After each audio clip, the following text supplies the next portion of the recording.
Podcast Asyik with Ormawa, edisi Mapala Sabak. Selamat datang di Posima, podcast Asyik with Ormawa. Sebelumnya kenalin nih, nama aku Cindy Lydia Putri dari Matematika Angkatan 2021. Di sini aku akan menggali dan mengulik lebih dalam nih mengenai Ormawa yang ada di FMIPA, terkhususnya Mapala Sabak.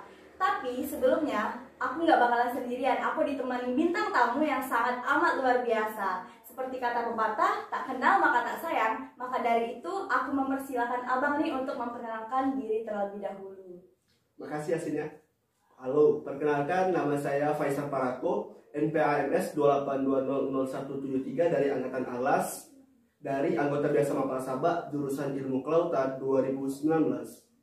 Wah, salam kenal Bang Faisal. Nah, mungkin itu tadi perkenalan singkat dari Bang Faisal nih. Buat teman-teman yang mau kenal lebih dekat dengan Bang Faisal, boleh nih Bang dikasih tahu Instagramnya Bang. Aduh, kalau untuk Instagram sih dengan nama Faisal Parako ya. Jangan lupa di follow. Nah, untuk teman-teman jangan lupa di follow ya. Nah, untuk Instagram Mapala Sabak itu sendiri apa tuh Bang? Kalau untuk Instagram Mapala Sabak itu dengan nama Mapala Sabak 1993. Itu wajib di follow ya. Oke, buat teman-teman yang mau join Mapala Sabak jangan lupa di follow ya. Nah, untuk kesibukan abang nih selain jadi aktif organisasi Mapala Sabak tuh apa tuh Bang? Kalau untuk kesibukan sekarang ini kan sudah mau masuk semester 7 lah ya. Jadi sudah mau mulai menyusun skripsi dan juga menyusun tugas akhir. Jadi kesibukannya kurang lebih seperti itu. Oke, semangat ya buat Bang Faisal. Nah, untuk struktur kepengurusan dari Mapala Sabak itu sendiri boleh tuh Bang diceritain? Nah, jadi agak panjang ini ya. Kalau untuk struktur kepengurusan Mapala Sabak itu pertama mulai dari pembina Mapala Sabak. Itu dari dosen jurusan Ilmu Kelautan Pak Rosirwan. Dan juga untuk ketua umum itu adalah Muhammad Naufal Fauzani dari jurusan Ilmu Kelautan 2019, dan majelis pembimbingnya itu adalah Suci Juniati dari jurusan Ilmu Kelautan 2019. Dan untuk tugas dari ketua umum adalah mengkoordinir seluruh anggota aktif Mapala Sabak. Dan untuk jajaran selanjutnya yaitu adalah sekretaris umum. Kalau untuk sekretaris umum ini dipegang oleh Saudara Noe Rita Rosanti dari jurusan Kimia 2019. Nah, dengan tugas yaitu seperti yang kita ketahui, untuk sekretaris adalah mengurus administrasi, surat menyurat dan juga sekretariat. Dan selanjutnya adalah bendahara. Seperti yang kita ketahui, kalau bendahara itu mengurus bagian keuangan ya. Nah, kalau bendahara ini dipegang oleh Saudari Nurul Hidayah dari jurusan Ilmu Kelautan 2019. Nah, kalau untuk rentetan ke bawahnya ini ada 3 bagian. Yang pertama itu Kepala Bidang 1, Kepala Bidang 2, dan Kepala Bidang 3. Nah, saya jelaskan dulu ya.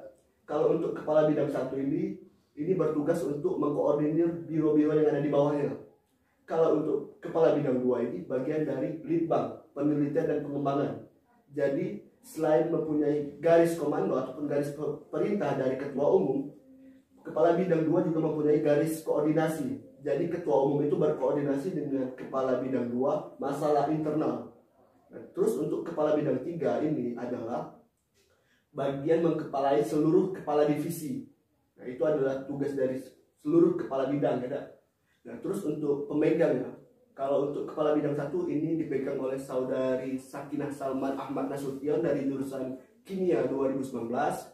Kemudian Kepala Bidang 2 itu dipegang oleh Saudara Agus Septrian Saputra dari jurusan Kimia 2018. Kemudian untuk Kepala Bidang 3 itu dipegang oleh saya sendiri, Faisal Parako. Kemudian untuk rentetan di bawahnya dari Kepala Bidang 1 itu mempunyai 4 biro. Yang pertama itu adalah Biro Logistik, Biro Humas, Biro Danus, dan juga Biro Publikasi dan Dokumentasi. Kalau seperti yang kita ketahui, kalau untuk Biro Danus adalah dan usaha itu bagian mencari suplai dana ya untuk kegiatan sekret ataupun penunjang kegiatan-kegiatan hal lainnya. Ini dipegang oleh Saudari Sakinah Salman Ahmad Nasution. Kemudian untuk Biro Logistik adalah yang mengatur seluruh peralatan yang ada di Sekretariat Mapala Sabak. Ini dipegang oleh Saudari Rini Wahyuni dari jurusan Ilmu Kelautan 2020. Untuk selanjutnya itu adalah Biro Publikasi dan Dokumentasi. Ini bagian seperti yang kita ketahui adalah Pubdok lah. Jadi untuk biro ini dipegang oleh saudara Andi Saputra dari jurusan Fisika 2019. Kemudian untuk biro Humas Hubungan Masyarakat ini dipegang oleh saudara Riko Multianggara dari 2019. Nah, untuk selanjutnya adalah divisi dari kepala bidang 3. Di bawah kepala bidang 3 itu langsung divisi. Jadi di Mapala Sabak itu mempunyai 6 divisi. Jadi untuk kepala divisinya itu ada 6. Untuk divisi yang pertama itu divisi mountaineering. Ini bergerak di bagian pendakian gunung. Jadi divisi ini bergerak untuk pendakian gunung dan hal-hal lain semacamnya. Dan ini dipegang oleh saudara Fahredi Trilaksita dari jurusan Ilmu Kelautan 2018. Kemudian divisi rock climbing, yaitu divisi yang bergerak di bagian pemanjatan tebing alam ataupun tebing batu. Nah, ini dipegang oleh saudara Yogi Melana dari jurusan Ilmu Kelautan 2018. Kemudian untuk divisi caving ataupun susur goa, ini bergerak di bagian penyusuran goa ataupun masuk goa secara horizontal maupun vertikal. Ini dipegang oleh saudari Rini Wahyuni dari jurusan Ilmu Kelautan 2020. Kemudian untuk divisi orat ataupun olahraga arus deras, ini bagian divisi yang bergerak di arung jeram ataupun di bagian sungai. Dan ini dipegang oleh saudari Noerita Rosanti. Kemudian untuk divisi selanjutnya adalah divisi lingkungan hidup. Divisi lingkungan hidup bergerak bagian kompleks, bagian dari lingkungan dan juga hidup. Mulai dari konservasi, penanaman, dan hal-hal lain semacamnya dipegang oleh divisi lingkungan hidup. Dan pemegang divisinya adalah Andi Saputra dari jurusan Fisika 2019. Kemudian untuk divisi yang terakhir adalah Search and Rescue. Jadi bagian divisi Search and Rescue itu bagian penyelamatan dan pencarian. Jadi divisi ini sangat bermanfaat untuk seluruh masyarakat, terutama yang terkena bencana alam dan pun musibah yang lainnya. Dan ini dipegang oleh saya sendiri, Faisal Parako. Nah, aku rasa itulah struktur kepengurusan dari Mapala Sabak, Mbak. Oke, wah sungguh panjang ya struktur dari pengurusan Mapala Sabak itu sendiri. Nah Bang, boleh nggak Bang kalau diceritain nih sejarah singkat dari Mapala Sabak itu sendiri? Nah, jadi kalau untuk sejarah singkat itu, Mapala Sabak itu berdiri pada tanggal 12 Desember 1993. Nah, jadi senior pendiri itu, jadi kami berbicara dengan senior pendiri lah ya, pada tahun 93-an itu ataupun sebelumnya, mereka tuh berjumlah 30 orang. Dan mereka tuh membuat organisasi yang bernama Pecinta Alam, yaitu Mapala Sabak. Jadi dari 30 mahasiswa tersebut dan juga ada sekarang jadi dosen di Fakultas MIPA ini, contohnya seperti Bang Jaya itu dari jurusan Fisika, kemudian Bang Indra. Jadi walaupun masih dosen, jadi kalau senior-senior itu masih pengen dipanggil abang, seperti itu. Oke, berarti cukup lama ya Bang proses terjadinya Mapala Sabak itu sendiri. Nah, Abang sendiri nih join Mapala Sabak itu udah dari maba atau baru-baru sekarang nih Bang? Kalau untuk join Mapala Sabak sih saya sudah dari maba, dari semester 1 waktu oprek saya langsung ikut di Mapala Sabak. Jadi memang basic saya lebih ke lapangan ataupun penggiat kegiatan lapangan. Jadi menurut saya organisasi Mapala Sabak ini sangat cocok dengan diri saya yang suka berpetualang. Oke, berarti memang dari awal udah tertarik untuk join Mapala Sabak. Nah, untuk proker unggulan sendiri dari Mapala Sabak itu sendiri apa tuh Bang? Boleh diceritain? Kalau untuk proker unggulan dari Mapala Sabak itu yang tahun sekarang ataupun periode sekarang itu adalah konservasi mangrove yang insya Allah akan dilaksanakan pada bulan 8 nantinya. Oke, berarti buat teman-teman yang yakin untuk join Mapala Sabak boleh tuh untuk dikepo-kepoin mulai dari sekarang Instagramnya. Nah, pasti dari proker-proker unggulan tadi tuh pernah meraih prestasi tuh kan Bang? Nah, boleh nggak Bang dijelasin prestasi apa yang pernah diraih dari Mapala Sabak? Jadi kalau prestasi untuk yang baru-baru ini dari Mapala Sabak itu di bagian non-akademik terutamanya, itu terjadi di 2 divisi, yaitu divisi rock climbing sama divisi caving.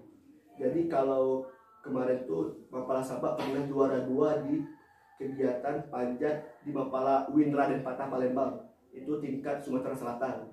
Dan untuk yang kedua itu ada lomba single rope teknik. Nah, ini bagian dari divisi camping. Dan alhamdulillah Mapala Sabak menempatkan juara 2 juga di bagian lomba single rope teknik tersebut.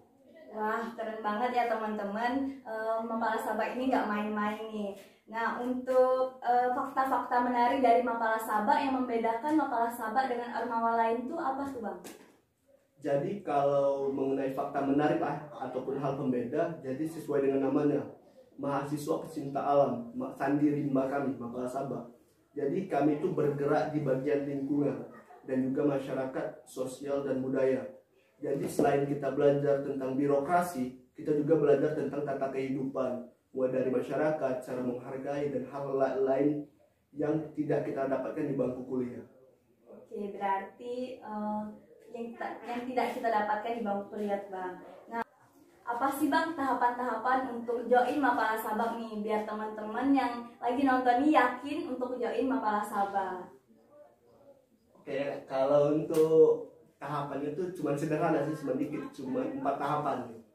Jadi untuk menjadi anggota biasa Mapala Sabak itu memerlukan 4 tahapan. Yang pertama itu adalah Diksarlat tahap 1 ataupun tahap kampus, kemudian Diksarlat tahap 2 yaitu di gunung biasanya kita. Kemudian itu ekspedisi. Ekspedisi ini per divisi, entah kawan-kawan yang senang di rock climbing ke tebing alam, yang hobi ke gunung, dan juga yang terakhir itu adalah presentasi ataupun LPG-an. Jadi apa yang kita dapatkan selama kegiatan itu kita paparkan kepada senior. Oke, itu dia tahapan-tahapan untuk join Mapala Sabak. Buat teman-teman boleh disimak tuh untuk tahapan-tahapan join ke Mapala Sabak. Nah Bang, dengar-dengar di Mapala Sabak itu ada nama lapangan tuh kan. Nah kenapa sih adanya nama lapangan itu? Oh ya, saya ini juga ya. Kalau untuk nama lapangan saya pribadi itu biasa kawan-kawan Mapala Sabak ataupun kawan-kawan Mapala se-Indonesia tahunya dengan nama lapangan Murad. Nah jadi setiap anggota Mapala Sabak itu mempunyai nama lapangan dan mempunyai ciri khasnya masing-masing sesuai dengan karakter dan juga fungsinya. Jadi untuk di alam itu kita kan nggak tahu siapa saja ataupun makhluk apa saja yang berada di sana. Bisa jadi mereka meniru dengan diri kita. Itulah fungsi nama lapangan itu dipakai waktu di lapangan. Jadi itu sebagai pembeda kita. Jadi yang peniru-peniru itu hanya bisa meniru wajah tanpa bisa meniru nama. Oke, berarti guna dari nama lapangan itu untuk pembeda ya Bang. Wah, nggak kerasa nih Bang, kita udah di penghujung podcast nih Bang. Sebelum aku akhiri, boleh nih Bang berikan sedikit closing statement untuk adik-adik Camaba dan juga yang lagi nonton nih Bang, untuk mereka yakin join Mapala Sabak. Sedikit kata-kata untuk mengakhiri perjumpaan pada kali ini dari saya. Mari membumi bersama sandi rimba kami dan jangan lupa jabat erat tangan kami. Wah, keren banget nih untuk closing statement dari Bang Faisal. Nah Bang, sebelumnya aku boleh tanya nggak, ada nggak jargon dari Mapala Sabak itu sendiri? Kalau jargon terkhusus Mapala Sabak sih bukan, tapi lebih tepatnya adalah jargon seluruh mahasiswa pecinta se-Indonesia, pecinta alam se-Indonesia. Jadi kalau saya berbicara salam lestari, jawabnya lestari. Oke, boleh diperagain tuh Bang. Salam lestari. Lestari. Wah. Terima kasih buat Bang Faisal sudah mau berbincang-bincang singkat dengan aku di sini. Saksikan Posima berikutnya. Dadah.